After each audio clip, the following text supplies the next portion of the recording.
The rifle was already halfway loaded when Roy Monroe's boots hit the porch steps, and that was the moment, right there, standing in the amber wash of a Colorado sunset with dust on his collar and urgency burning in his chest, that he understood something inside him had irrevocably changed. Dorothy Collins did not look up. She kept her dark eyes fixed on the barrel of the Winchester she was running a cleaning rod through, her jaw set with the particular kind of quiet determination that Roy had only ever seen on men twice her age, who had survived things no decent person ought to have survived. She was 26 years old, and she moved with the efficiency of someone who had never once waited to be rescued. Roy stood there on the bottom step, hat in his hand, catching his breath after the hard ride across 2 ridges and a dry creek bed, and he thought, absurdly, foolishly, with complete and total certainty, there she is. There is the woman. He shook the thought away because there were more pressing matters. The men were riding. They had left Clancy Dobbins' saloon 40 minutes ago, maybe less, and they were coming with papers that were not really papers and intentions that were not really legal, and Dorothy Collins needed to know before the sound of hooves announced them. "Miss Collins," he said. "I know," she said. He blinked. "You know." She lifted the rifle and looked down the sight with one eye squeezed shut. "Jake Pruitt rode through an hour ago and warned me. Said Dobbins got Judge Harlan to sign something claiming my deed was fraudulent. Said there'd be 8 men coming before nightfall." She lowered the rifle and finally looked at him, and her eyes were the color of dark river water, brown and deep and full of something that was not fear. "You must be the second warning." "Who sent you?" "Nobody sent me," Roy said. "I work for Dobbins, or I did, until I heard what he was planning." There was a silence between them that felt longer than it was. A meadowlark called from somewhere out in the grass. The sun was a bleeding orange thing dropping behind the San Juan Mountains, painting everything in the colors of fire and consequence. "You work for Clancy Dobbins," Dorothy said slowly, "and you rode out here to warn me." "Yes, ma'am." "Why?" Roy Monroe was not a man who lied easily, and he found that the truth came out before he could think better of it. "Because what he's doing is wrong, and because I'm tired of being part of wrong things." Dorothy studied him for a long moment with those river water eyes. Then she turned back to the rifle, snapped the loading lever, and said, "You can put your horse in the barn if you're staying. There's a second rifle on the wall inside. If you're not staying, the road north will take you away from trouble." Roy Monroe put his horse in the barn.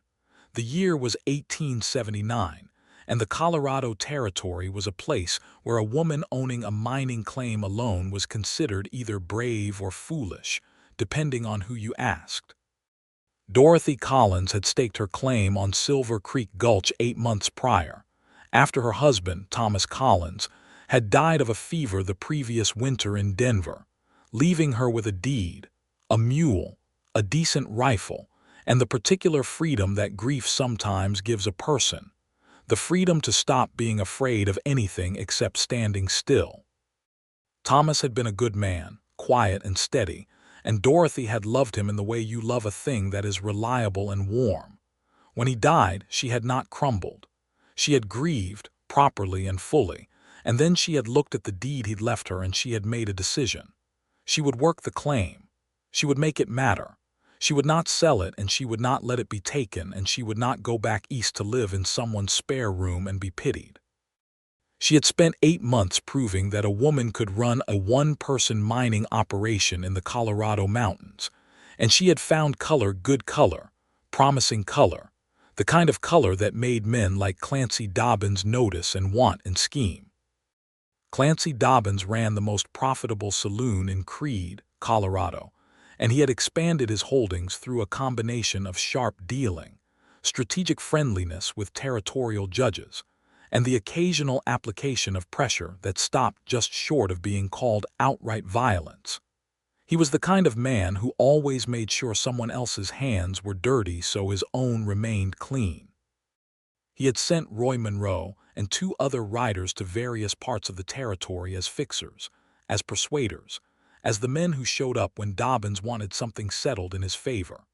Roy Monroe was 29 years old, and he had been riding for men like Dobbins since he was 22, when he'd left his family's failing farm in Missouri with $20 and a horse and nothing else. He had not started out intending to be the kind of man he had become. He had started out intending to find work and send money home and maybe one day have something of his own. Somewhere along the way the work had become this: the showing up, the persuading, the being present so other men felt afraid, and he had kept telling himself it was temporary. Standing on Dorothy Collins's porch, watching her load a rifle with the calm precision of a woman who had been preparing for this moment in one way or another her whole life, Roy understood that temporary had run out. He went inside and found the second rifle on the wall. It was an older model, a Henry repeating rifle, well maintained. There were boxes of cartridges on the shelf beside it. He loaded it and came back to the porch and sat down in the other chair, and they waited together in the falling dark. "How many can you realistically handle?" Dorothy asked after a while. "What do you mean? You know these men. How many of them will actually fight and how many of them are just there to look frightening?" Roy thought about it honestly. "Dobbins sent Hector Gaines and the Burrell brothers for certain. Those three will fight if it comes to it. The others are ranch hands he pays extra for this kind of thing. They'll follow a lead. If the lead cracks, they'll pull back." Dorothy nodded slowly, thinking. "And will Dobbins be with them?" "No, never. That's not how he does things. He'll be sitting in his saloon with 6 witnesses who will swear he never moved." "Of course." She was quiet for a moment. "There's a deputy in Creed. Sheriff Aldridge's man, a fellow named Cutter. He's honest. I sent Jake Pruitt to fetch him. Jake's a reliable man. Jake is 70 years old and has been in this valley since before the railroad. He's as reliable as stone." She paused. "Will Cutter get here in time?" "Depends how fast the riders come," Roy said, "and how fast Jake rides." They both considered the odds of this in silence. Somewhere down in the creek bottom a coyote was singing to the early stars. "You have a name?" Dorothy asked, not unkindly, just factually. "Roy Monroe, Dorothy Collins." She didn't offer her hand, not with the rifle across her lap, but there was something in the way she said her own name plain and unadorned that Roy found he admired enormously. "I know who you are," he said. "I imagine you do if you work for Dobbins." "Worked," Roy said, past tense. Dorothy glanced at him sideways. "You understand that what you're doing tonight, sitting on this porch, makes you an enemy of Clancy Dobbins?" "Yes. And you're comfortable with that?" "Getting there," Roy said honestly. Something shifted in her expression, not quite a smile but the shadow of one. She looked back at the darkness gathering across the meadow. "Where are you from, Roy Monroe?" "Missouri, originally. You?" "Ohio, Toledo." She said it like she was confessing something. "Thomas, my husband, he had this idea about the West, about what a person could build out here. He read everything Horace Greeley ever wrote about going west and making something." She smoothed a hand along the rifle barrel. "He was right about the possibilities. He just didn't get to see them." "I'm sorry," Roy said, and he meant it in a way that was different from the polite, reflexive way people said it. He meant it with his whole chest. "Thank you," Dorothy said, and she meant her acceptance of it the same way. The moon was just clearing the eastern ridge when they heard it, the distant, unmistakable percussion of horses moving fast on hard ground. Roy was on his feet before the sound registered completely, moving to the edge of the porch, peering into the darkness. Dorothy was beside him, rifle raised. 8 horses, Roy said, listening, "coming from the South Road." "That's the Creed Road," Dorothy said. "The direct way." They came over the rise with lanterns swinging 7 men, not 8, which Roy filed away as significant. Hector Gaines was in the front, a wide-shouldered man with a drooping mustache and the permanently irritated expression of someone who believed the world owed him better than it had delivered. The Burrell brothers, Cal and Danny, flanked him. Behind them came 4 men Roy recognized as cowboys from the Dobbins spread good-enough men when they were working cattle, out of their depth in anything that required moral reasoning. "Dorothy Collins," Gaines called out as they pulled up 100 yards from the porch. "We got legal papers here from Judge Harlan, signed and sealed. Your deed's been ruled fraudulent. This claim reverts to the Dobbins Mining and Land Company as of tonight." You have until dawn to clear your things." Dorothy did not lower the rifle. "You ride onto my land at night with a fraudulent judgment from a judge who is known across 3 counties to be in Dobbins' pocket, and you expect me to say, 'Yes, please, take it. Let me pack my bags.' I want to understand the logic." There was a murmur among the men. Even Gaines seemed slightly thrown by the precise flatness of her tone. This is not a negotiation, Miss Collins," Gaines said, correcting himself with an awkward cough. "You comply or there's going to be difficulty." "There's already difficulty," Dorothy said. "It started when you rode onto my property." "Roy, would you mind noting for these men that I have witnesses to this trespass?" Roy stepped forward into the lantern light and watched the recognition move through Gaines' face like a cold wind. "I mind you noting it yourself," Roy said, "because these men should understand who's standing here. Roy Monroe. I was employed by Clancy Dobbins as of this morning. I am no longer employed by Clancy Dobbins, and I am a witness to this unlawful entry onto Miss Collins's legally deeded property." Cal Burrell leaned over and said something to his brother that Roy couldn't hear. Danny Burrell's jaw tightened. "Monroe," Gaines said, his voice dropping to a harder register. "You know what you're doing." "I do," Roy said. The standoff stretched out like taffy in the summer heat, slow and resistant and about to break. Roy kept his breathing even. Dorothy Collins, standing beside him with the Winchester leveled, was the steadiest human being he had ever been next to in a tense moment, and he had been next to some steady people. Then, from the south road, the sound of a single horse riding fast and a voice calling out in the darkness. "Deputy Cutter, stand aside." Deputy Cutter coming through. Jake Pruitt was not riding slow. The old man came up the hill on a bay horse that was breathing hard, and beside him was a lean young man with a deputy's badge catching the moonlight, and behind them, Roy squinted 2 more men, citizens from the look of them, armed. Deputy Cutter pulled up between the approaching riders and the porch.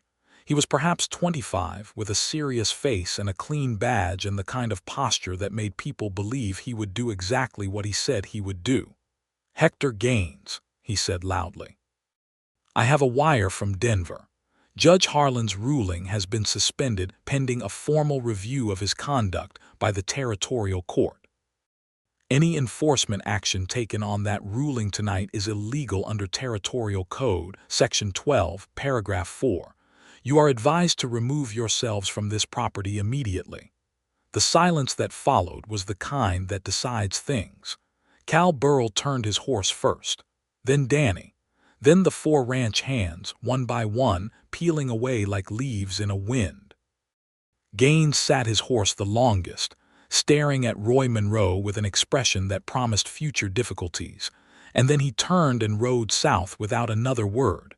Dorothy Collins lowered the rifle. Her exhale was long and controlled, and Roy noticed her hands were steady, not the steadiness of someone who hadn't been afraid, but the steadiness of someone who had been afraid and held it correctly. Jake Pruitt climbed down from his horse with the careful movements of an old man who has ridden hard and knows his body will have opinions about it in the morning.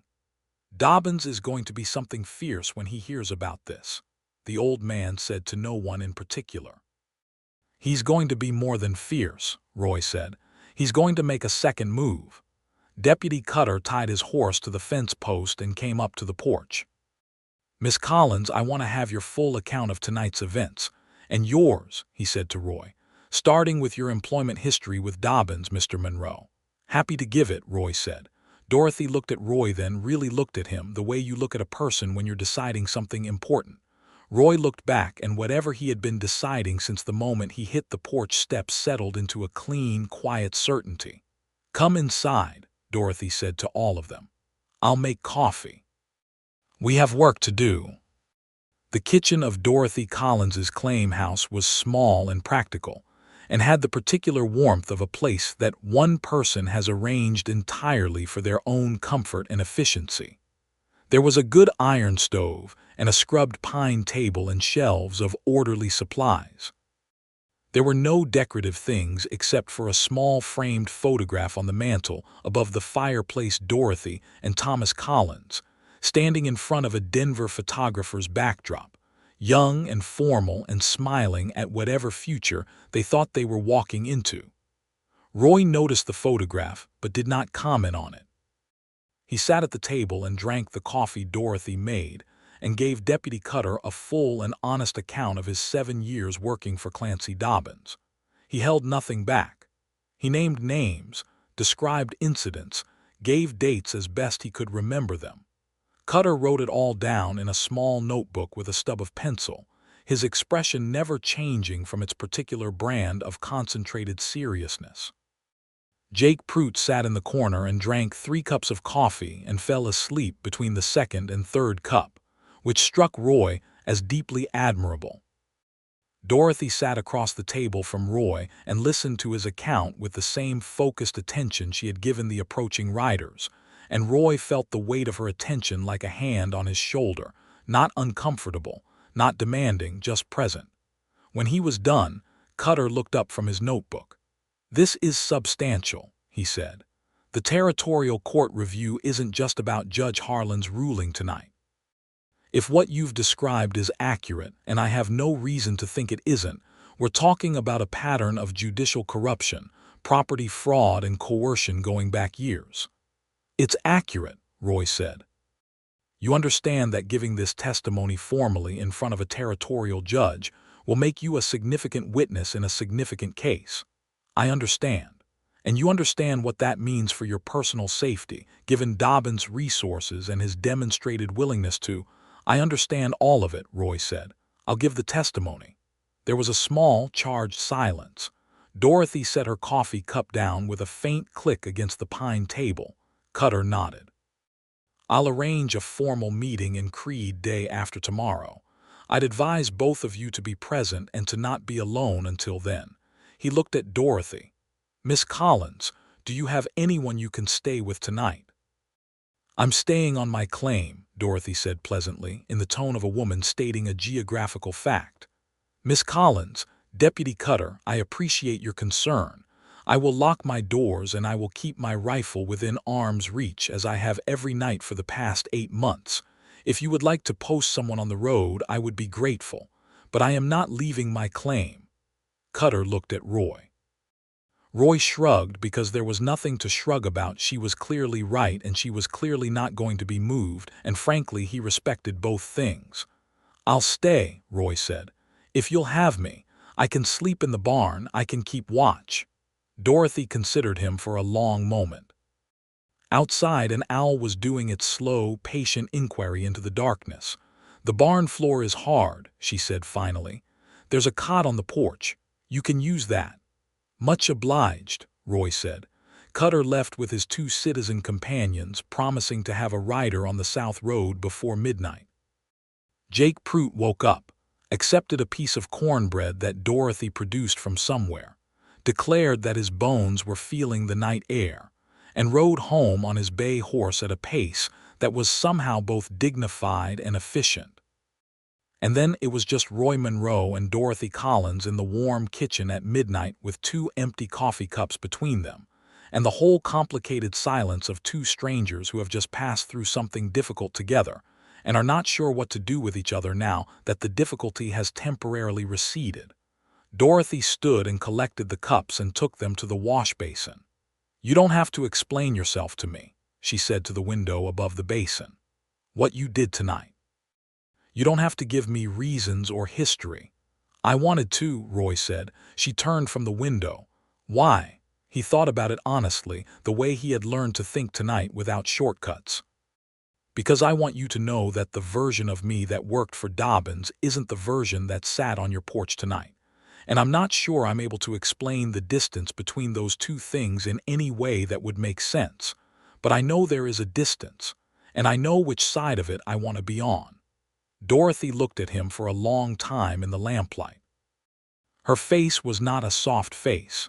It was a face that had been worked on by weather and grief and solitude, and the particular discipline of a woman who has decided to depend on herself.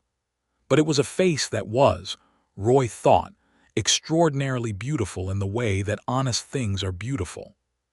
"Go get some sleep, Roy Monroe," she said softly. "We have a hard 2 days ahead of us." He did. He lay on the cot on the porch under the wide Colorado sky and listened to the creek whispering in the dark and the horses in the barn and the small sounds of Dorothy Collins moving through her house, settling in. And he did not sleep for a long time because he was thinking about the distance between the version of himself that had ridden out this morning and the version lying here now, and wondering if a man could actually travel that distance or if he was simply pretending. He decided, sometime before dawn, that he was not going to pretend anymore. Whatever distance there was, he was going to actually travel it. The next morning arrived in the manner of Colorado mornings, abruptly golden, with a cold bite in the air that made the gold seem earned. Roy was up before Dorothy, watered the horses, checked the perimeter, found no sign of disturbance, and was chopping wood at the side of the house when she came out onto the porch with 2 cups of coffee.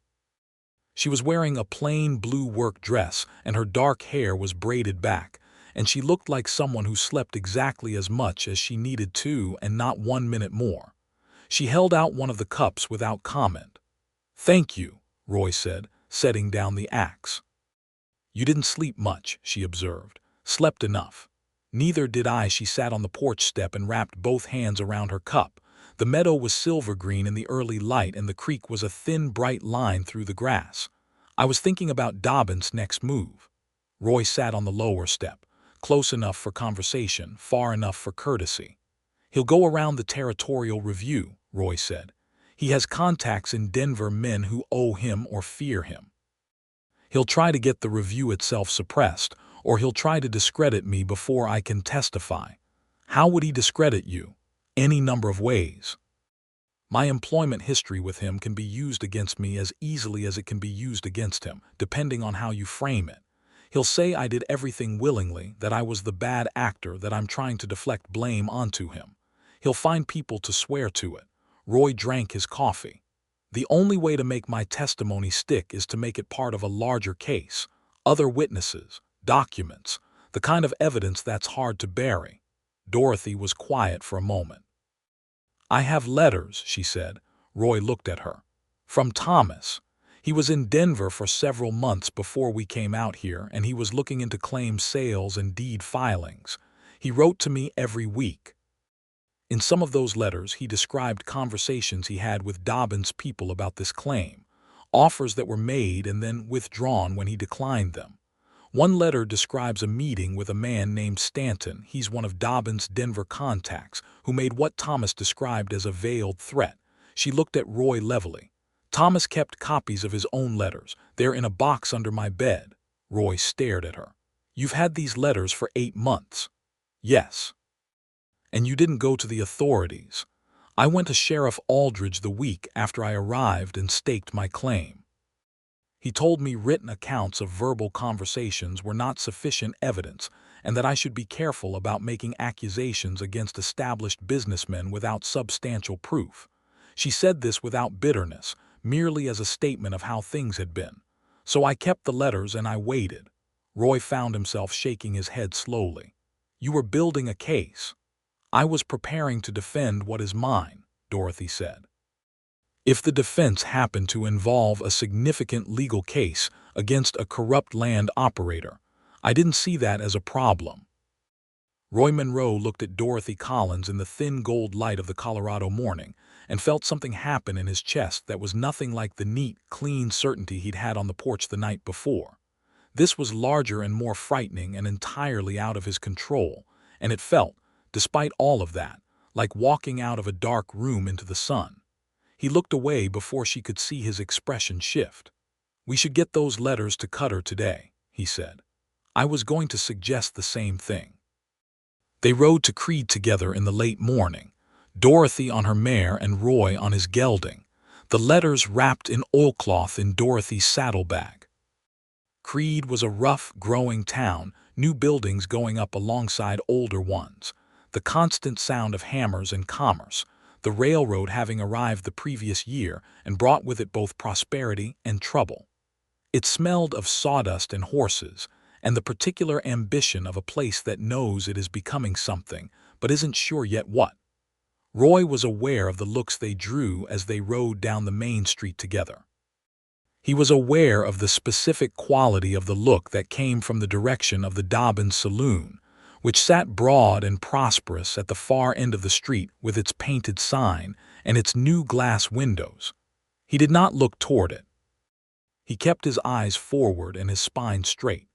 Deputy Cutter received them in the small office that served as the sheriff's annex and read through the letters with the same concentrated attention he had given everything else.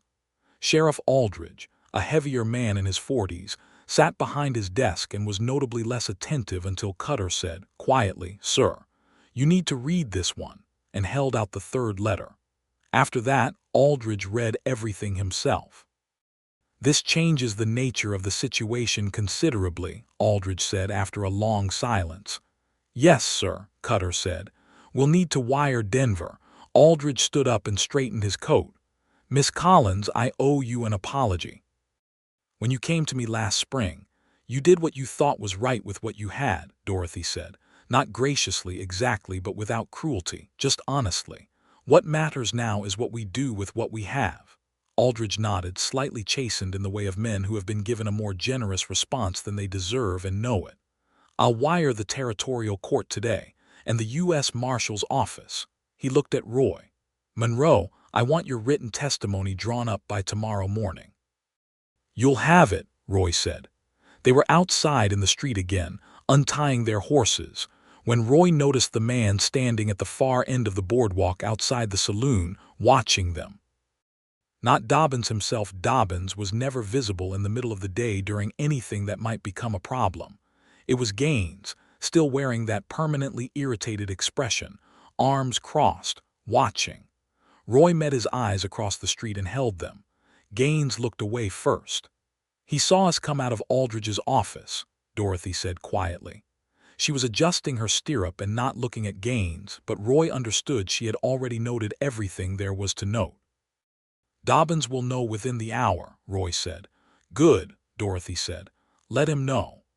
They rode back to the claim in the early afternoon, and Roy spent the journey thinking about how to say what needed to be said. He had been composing it in his mind since the morning, the shape of it, the right words, the honest words, and it kept coming out either too large or too careful, neither of which was right. He settled for directness. "I want to ask you something," he said when they were back within sight of the claim house, with the creek running bright beside them and the mountains standing up blue-white against the sky. "Ask it," Dorothy said. "I want to stay on, after tomorrow's testimony, after all of this is settled. I'd like to be useful here. I know cattle, I know horses, I can build, I can help with the claim." He paused. "I'm asking honestly. Not as an obligation because of last night, just honestly." Dorothy was quiet for 3 full breaths. Roy counted them. "You understand what you'd be taking on," she said. "Not just the claim. This situation with Dobbins isn't resolved yet. Staying here until it is could mean, I know what it could mean. And after it's resolved, this is hard land and hard work. I don't run an easy operation. I'm aware of that." Another pause. "I'd need you to understand some things about how I do things," she said. "I make my own decisions. About the claim, about how we spend money, about what we plant and what we pull and what we sell. I am not looking for someone to take over." "That's not why I'm asking," Roy said. "Then why are you asking?" He looked at her, the honest truth sitting right there at the front of him where it couldn't be taken back. "Because since I walked up those porch steps last night, I can't think of a single place I'd rather be than wherever you are." Dorothy Collins looked at him with those river water eyes for a long, measuring moment. The creek ran past them. The mountains stood their permanent watch. A hawk wheeled lazily in the high blue overhead. "You can stay," she said. And then, almost quietly enough to have been imagined, "I find I don't mind the company." Roy Monroe smiled. It was the most complete smile he could remember, and it started somewhere near his sternum and worked its way all the way out. "That's enough for me," he said. The formal testimony was given the following afternoon in Aldridge's office, with Deputy Cutter recording everything and the sheriff present as witness. Roy sat at the plain pine table for 2.5 hours and gave everything he had: names, dates, descriptions, specific incidents.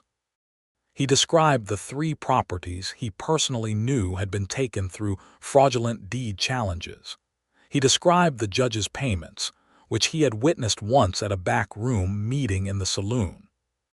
He described the threats that had been made against a homesteader named Petra Vasquez, a Mexican woman with a small farm south of Creed, who had been pressured into selling her property at a fraction of its value because Dobbins' men had told her that her papers were not in order and that people like her did not win in territorial courts. This last piece of information seemed to affect Dorothy visibly. She was sitting in the corner of the office during the testimony, at Roy's request as a witness to his account, and when he described what had happened to Petra Vasquez, he saw her expression tighten with something that was beyond anger. "Is this woman still in the area?" Dorothy asked Cutter, interrupting for the first time. "I know of Mrs. Vasquez," Cutter said carefully. "She and her children are living in a room above the feed store on the north end. She lost the farm 14 months ago." "Her testimony would be valuable," Dorothy said. "If she's willing to give it," Cutter said. "Which, given, I'll talk to her," Dorothy said. Cutter looked uncertain. Aldridge looked uncertain.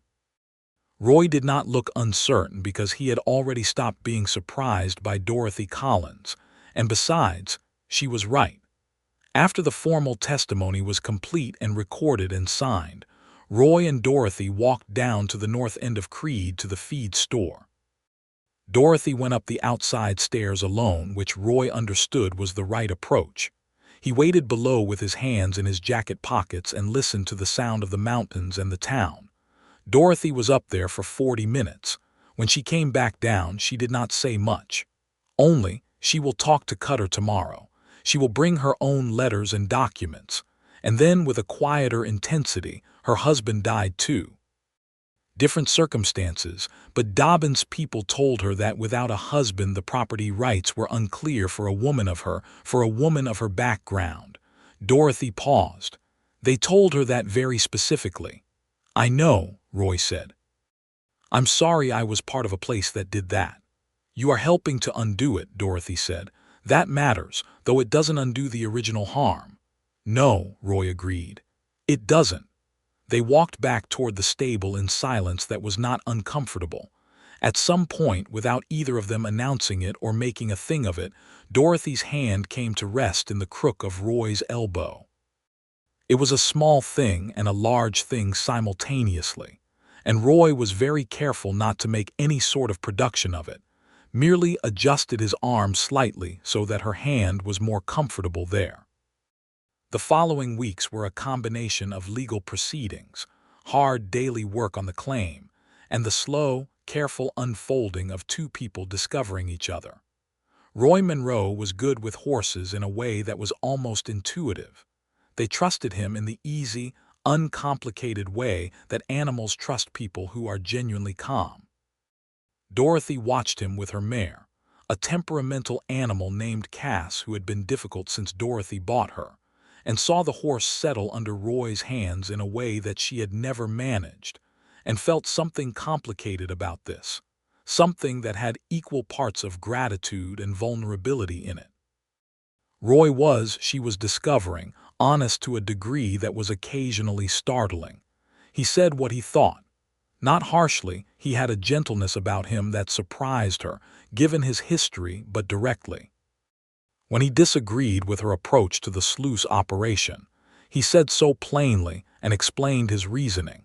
And when she explained her own reasoning, he listened with complete attention, and then either changed his opinion or maintained it with equally specific explanation.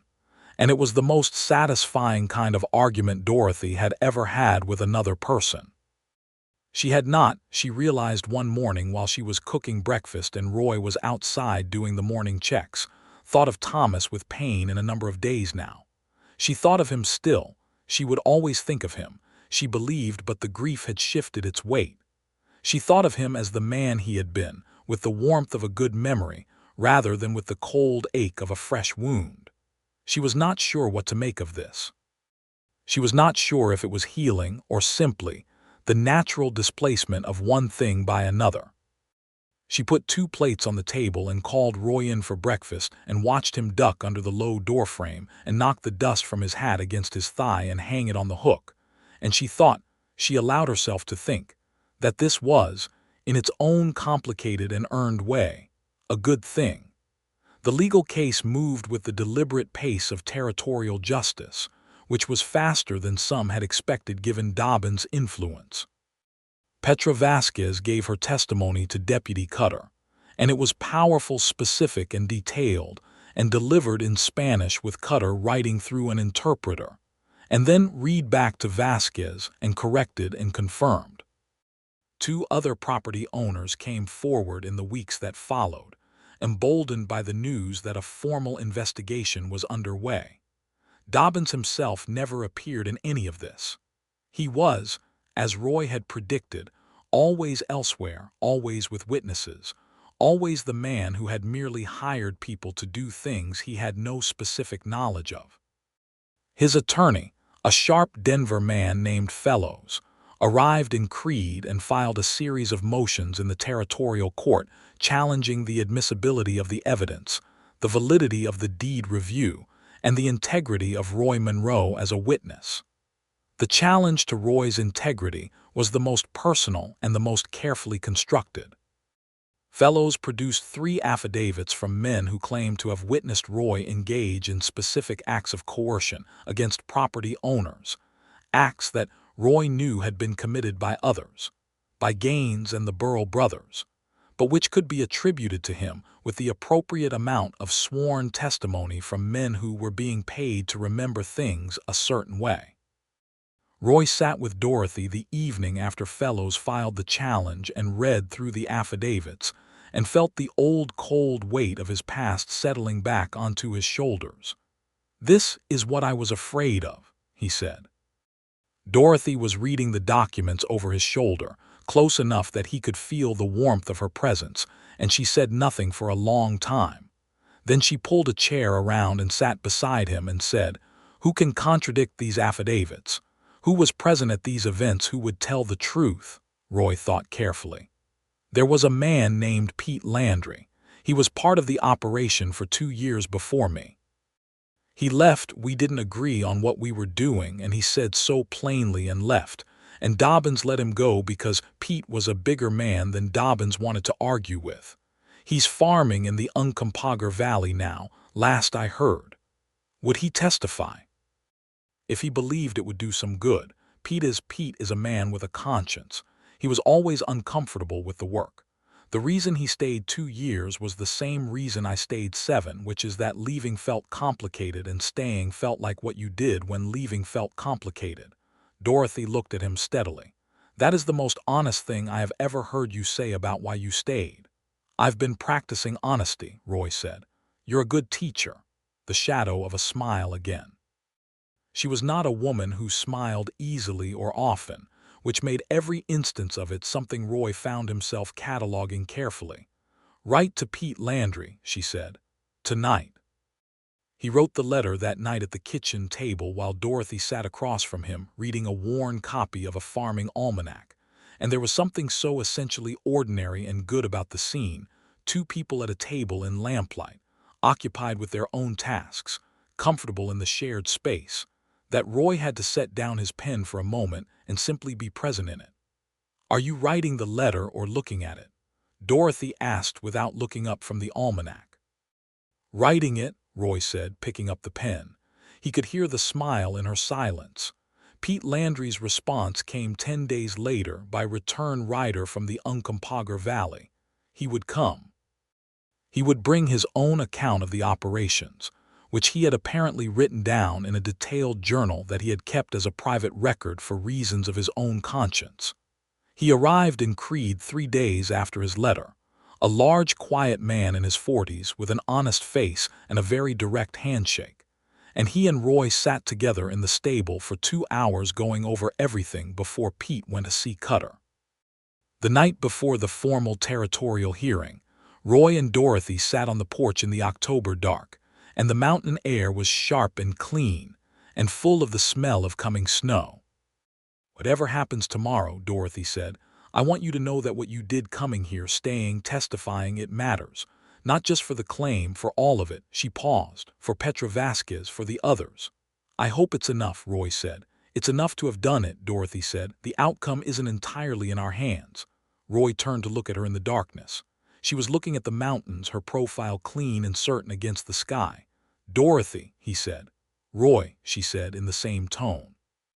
He had been working toward this for weeks. In the careful, deliberate way he had learned to work toward things, not rushing, not taking shortcuts, building the foundation before the walls.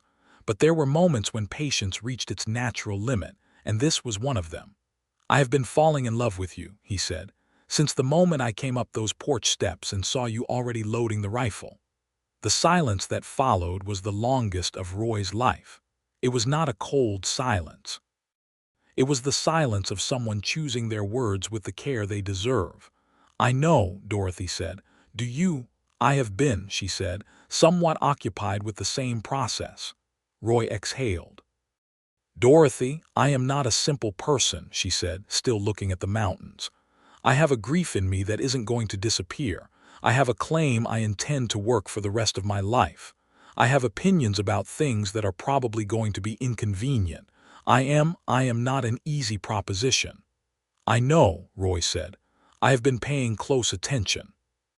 Now she turned to look at him, and the moonlight was on her face, and Roy Monroe thought with his whole being that there was nothing more beautiful in all of Colorado. "I am also," Dorothy said more quietly, "very glad you came up those porch steps, even if I would have managed without you." "You would have," Roy said. "I have no doubt." "But I'm glad you did," she said.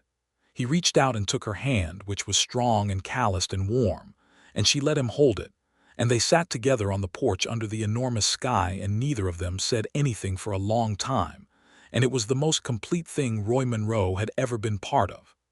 The territorial hearing took place in Creede on the 2nd of October, 1879, in the room above the land office that served as the temporary court. A judge named Hargrove had been sent from Denver, a thin man with silver spectacles and the expression of someone who has seen a great deal of human foolishness and has strong opinions about it. Dobbins' attorney Fellows was present with his affidavits and his motions. Cutter was present with his compiled testimony. Dorothy was present with her deed and her letters. Roy was present with everything he had. Pete Landry's testimony lasted 3 hours. His journal was admitted as evidence over Fellows' objection, Judge Hargrove overruling in the dry tone of a man who has read many objections and finds most of them tedious.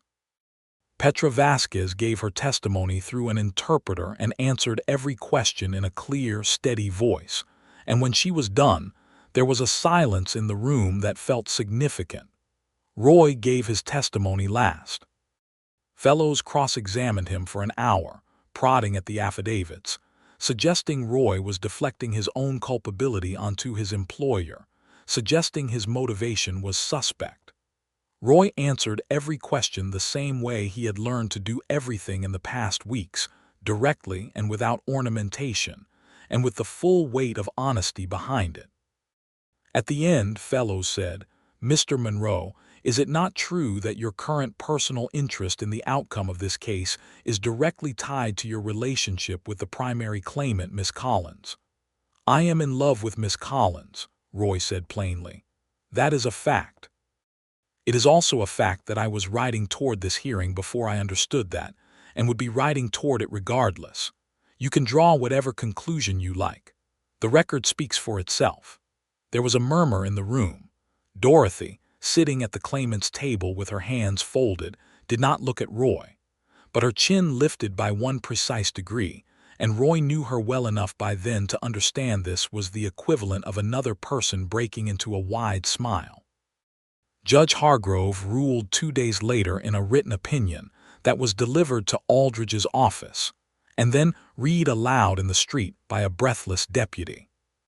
The ruling found the deed challenge fraudulent, confirmed Dorothy Collins's claim as valid and legally held, and referred the broader conduct of Clancy Dobbins and Judge Harlan to the U.S. Marshal for federal investigation. The fraudulent affidavits against Roy Monroe were stricken from the record, and the men who had signed them were noted by name as having committed perjury. It was not the end of Dobbins. The federal investigation would take time. He would have attorneys and delays and the considerable resources of a man who had spent years insulating himself. But it was the beginning of the end, and everyone in Creede knew it. The man himself left town within a week of the ruling, ostensibly on business in Denver, and he did not come back for a very long time, and when he finally returned it was to find his circumstances considerably reduced. Gaines and the Burrell brothers drifted elsewhere, the way men like that do when the organization around them collapses, not dramatically, just quietly gone one morning, and nobody much noted the absence. The day after the ruling came through, Roy Monroe asked Dorothy Collins if she would walk with him down to the creek. She said yes, which she said with the practical tone she used for most things, and they walked down through the meadow in the cool October morning to where the creek ran clean and cold over its red rocks. "I want to ask you something," Roy said, which was how he had started the last important question, and Dorothy gave him a look that suggested she remembered this. "Ask it," she said. Roy Monroe took off his hat and held it in front of him and looked at Dorothy Collins in the morning light with all the earnestness he possessed, which was, it turned out, considerable. "I would like to make a formal proposal," he said. "Formal meaning that I am asking you directly and plainly, with the full knowledge of what I am asking and what I hope for, without any ambiguity. I would like to marry you, Dorothy Collins. I would like to spend my life on this land with you. I would like to be the man you come home to and the man who comes home to you." Dorothy was quiet. The creek ran past them. A pair of ducks came barreling downstream and veered away when they noticed the humans. "You understand that my name will remain Collins on the deed," she said. "This is my claim and my name, and I will not—" "I know," Roy said. "It's your claim. I'm asking to be part of your life, not part of your deed." She looked at him for a long moment. "Monroe is actually a fine name," she said, "for other things." Something in Roy's chest performed a maneuver that he believed was anatomically unprecedented. "Dorothy Monroe," she said, testing it. "It will do."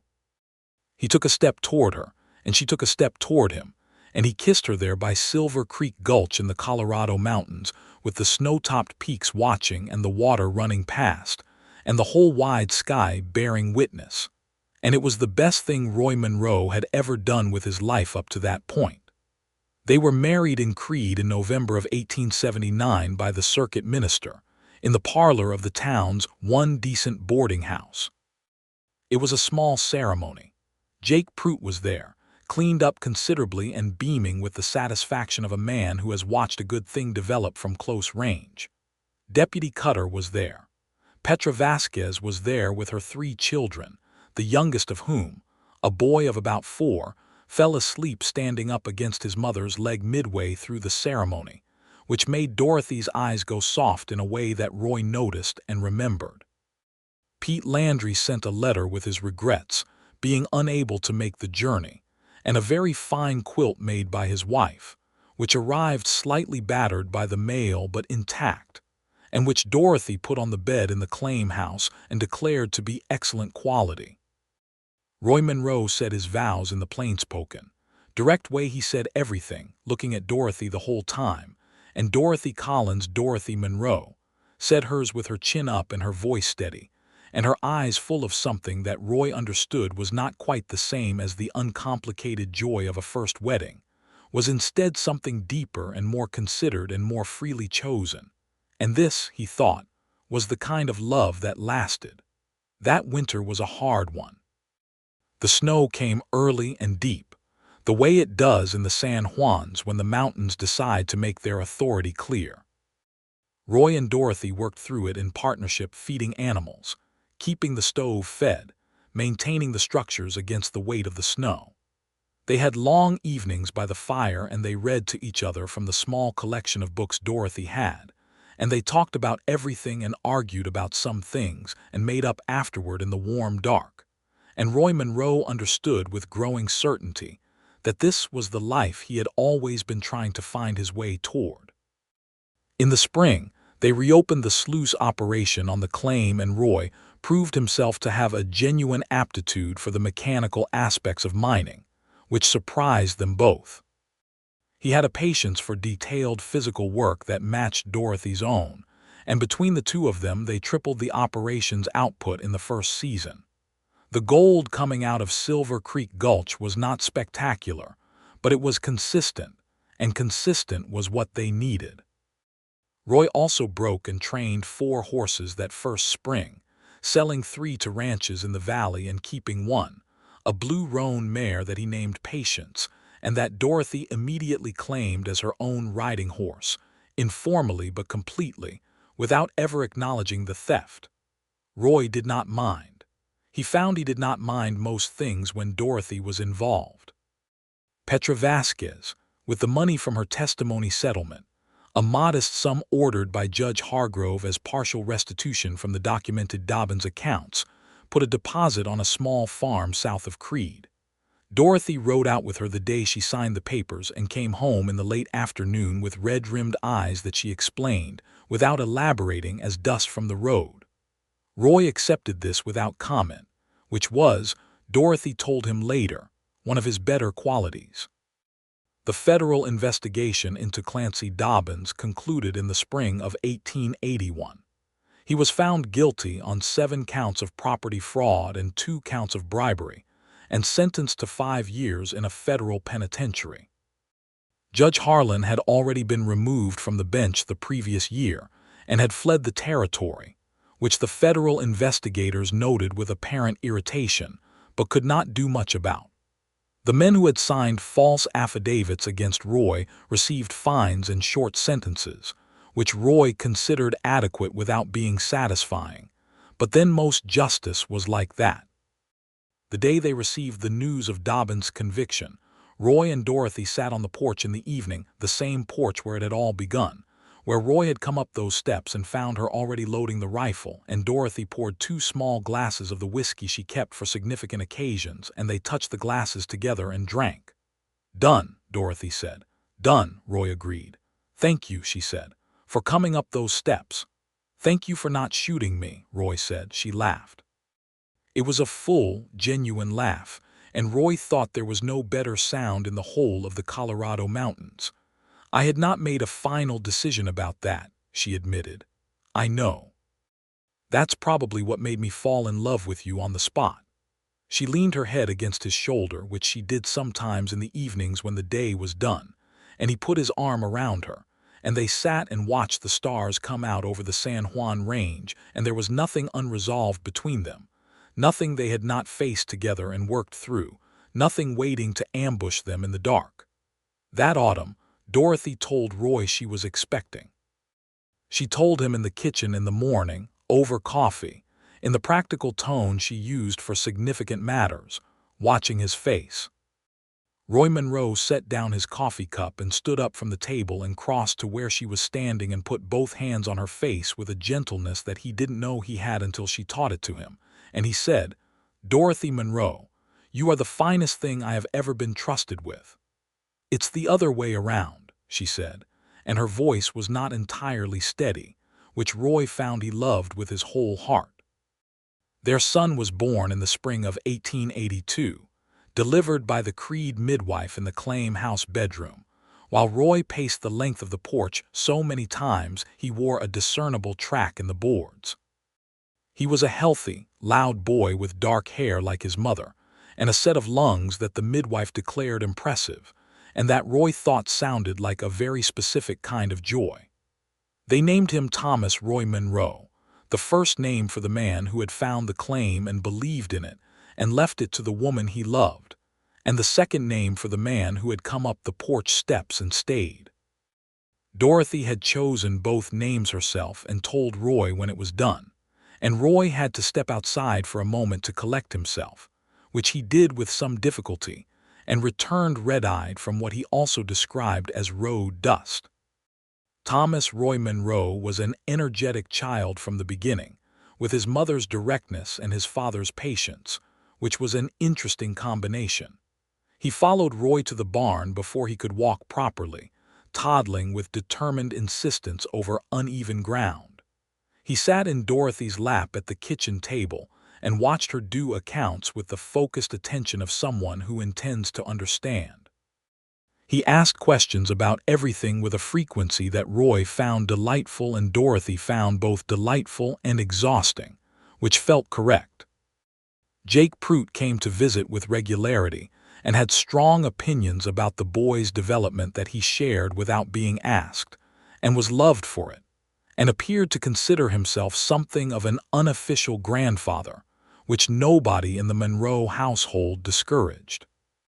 Petra Vasquez's farm to the south was doing well by the early 1880s. She had planted good crops, kept chickens and a small dairy cow, and had developed a reputation for the best cornmeal in the valley, which she sold at the market and which Dorothy declared superior to any she had ever tasted, in a tone that made clear this was not a casual compliment. The two women had developed a friendship that was solid and regular, the kind built on shared difficulty and mutual respect, the best kind. The claim continued to produce through 1882 and 1883, the gold coming in steadily if not spectacularly. Roy had built a proper sluice box the summer after they married, and expanded the water diversion system, and in the third year they brought in enough to put a new roof on the claim house, add a second bedroom in anticipation of Thomas's eventual need for his own space, and put away a serious reserve in the bank account Dorothy kept in Creed. Roy had also, by this time, built a modest reputation as a horse trainer in the valley. It was not something he had planned, but he was good at it, and people had noticed, and word had spread in the way that good word does in small communities. By 1883, he was training horses for 3 ranches on a regular basis, which provided income through the winter months when the mining operation went quiet. Dorothy watched all of this with her characteristic thoughtful attention and told Roy one evening that he had become a necessary person in the valley, which Roy understood was high praise and accepted accordingly. In the summer of 1884, Dorothy discovered she was expecting again. She told Roy in the morning over coffee with the same practical tone as before, and Roy's response was substantially the same as well, though this time he managed not to step outside afterward, which he considered personal growth. Their daughter arrived in January of 1885, Rosalind Jean Monroe, named for no one in particular except that Dorothy had always liked the name Rosalind and felt that a girl ought to have a name with some music in it.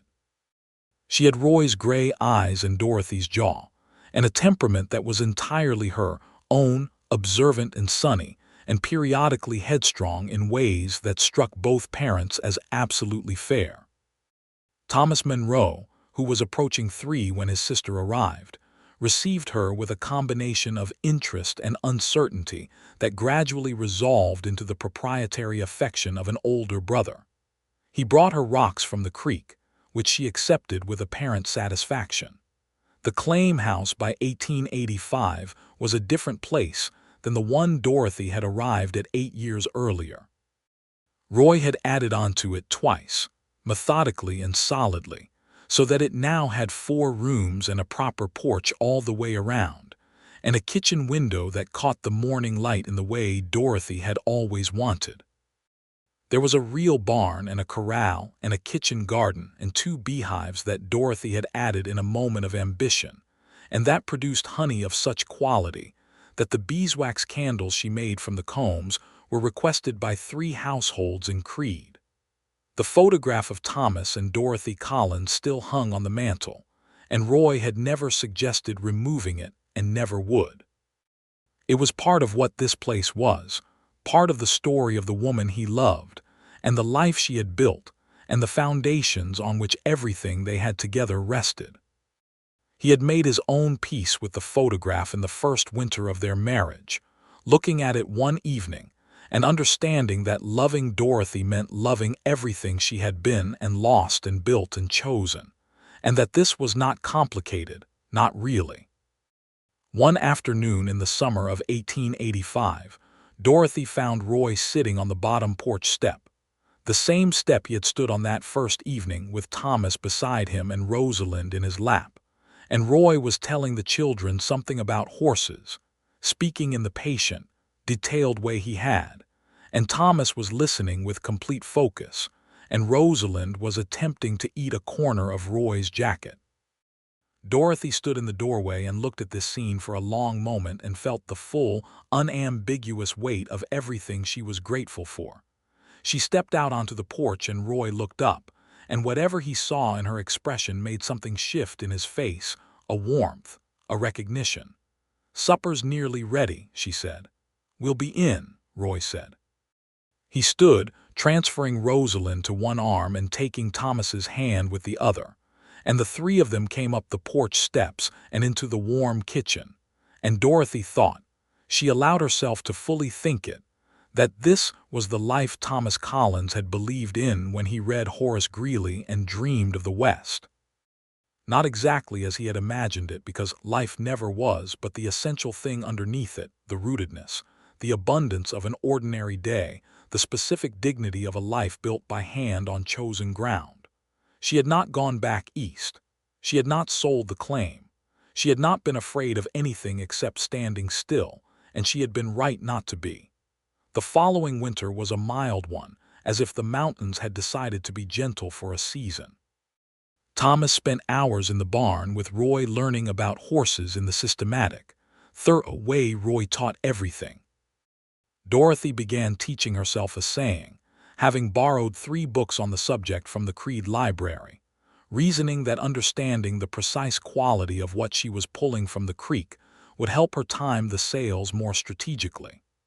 Roy had pointed out that this was either very clever or very complicated, and Dorothy had said these were not mutually exclusive, and Roy had conceded this entirely. Deputy Cutter had been promoted to sheriff by 1885, Aldridge having retired to his daughter's farm in Kansas. Cutter wore his authority with the same seriousness he had always brought to things and did his job without ceremony, and was generally respected as one of the more honest lawmen in the territory. He had married a schoolteacher named Agnes, and they lived in a tidy house on the north end of Creed, and Dorothy and Agnes had become regular correspondents, exchanging letters every few weeks on matters ranging from the practical to the philosophical. Jake Prout, who seemed to be made of something tougher than the ordinary materials of men, was still going in 1885 at what he claimed was 82 years old, and what others in the valley estimated at something between 75 and 85. He came for supper at the Monroe Claim House every Sunday when the weather allowed, and ate everything put in front of him, and told the children stories about the valley before the railroad came that made the whole enterprise of the West feel like a different country entirely, which Dorothy supposed it had been. On a Sunday evening in October of 1885, with supper cleared and the children in bed, and the first snow of the season beginning to come down soft and steady outside the kitchen window, Roy and Dorothy sat by the fire in the way they had for 6 years now, the position of 2 people who have grown deeply comfortable with each other's presence without becoming indifferent to it. Roy was mending a bridle. Dorothy was writing in the accounts ledger, though she had stopped writing and was looking at the fire, and Roy noticed this. "What are you thinking?" he asked. It was not always the question he asked. Sometimes he asked about the accounts, or about the day's work, or about Thomas's persistent interest in whether there were fish in Silver Creek Gulch. There were, as Roy had proven on 3 separate occasions, without notably diminishing Thomas's need to ask about it. But tonight, something in the quality of her silence made him ask the larger question. Dorothy was quiet for a moment. Outside, the snow was coming down through the darkness, covering the meadow, covering the creek, covering the road that led south to Creed and the road that led north into the mountains, covering everything with the patient, impartial white of a Colorado winter. "I am thinking," Dorothy said slowly, "that this is what I believed was possible when I came here." She paused. "Thomas believed in it. I believed in it. But there were so many moments in that first year when I thought I had been wrong to believe, when it felt like the land and the circumstances and the people who wanted to take it were all arranged against me. They were somewhat, Roy said. Yes, a small smile. And then you came up those porch steps. And you were already loading the rifle, Roy said. I was always going to be ready, Dorothy said, but I am glad I didn't have to be ready alone. Roy set down the bridle. He looked at his wife in the firelight, Dorothy Monroe, who had been Dorothy Collins, who had come west with a deed and a mule and a grief and a belief, who had built something real and defended it and shared it and grown it, who was the finest person he had ever known.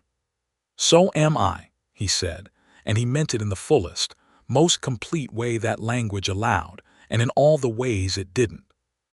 The snow covered the San Juan Mountains in its slow, annual ceremony, covering Clancy Dobbins' old saloon building, which had since changed hands twice and become a dry goods store of moderate success, covering the grave in the Creed Cemetery, where Thomas Collins was buried under a headstone that Dorothy visited twice a year and kept clean, covering the road where riders had come with their false papers on a September evening 6 years ago, and been turned back by a woman with a rifle and a man who had finally decided to be on the right side of things.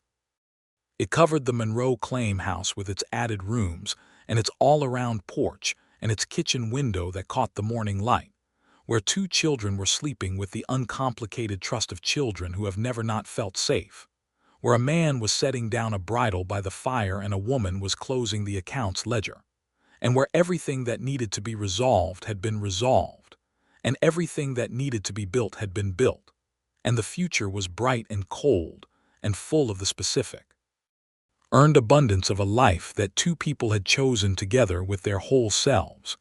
Inside the warm house, the fire burned steady. Outside, the snow kept falling on the mountains the way it always had and always would, generous and impartial and beautiful, and the creek ran beneath its ice with a low, continuous voice like something that had been promised and was being kept. Roy Monroe reached across the small space between the chairs and took Dorothy's hand. She laced her fingers through his. Neither of them said anything, because there was nothing left to say that wasn't already said in the firelight and the snow and the sound of their children sleeping, and the feeling of a life that had been, against considerable odds, and by the full and continuous effort of 2 very honest people, entirely and completely worth it.